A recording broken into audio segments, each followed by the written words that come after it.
तर मुंबईतील म्हाडा भवनामध्ये सध्या उंदरांचा सुळसुळाट पाहायला मिळतोय।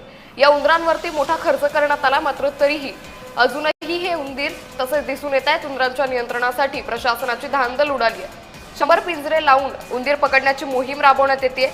मोहिमेसाठी तब्बल 60,000 रुपयांचा खर्च अपेक्षित आहे। आठवडाभरात 90 उंदीर पकडून मिठी नदीत सोडले तरीही अद्याप समस्या ही कायम असल्याचं दिसून येत आहे।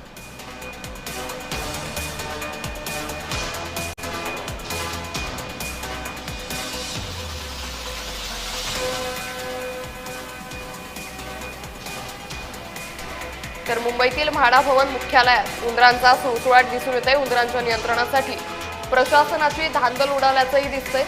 उंदरांच्या नियंत्रणासाठी 100 पिंजरे लावून उंदीर पकडण्याची मोहीम ही राबवली जाते।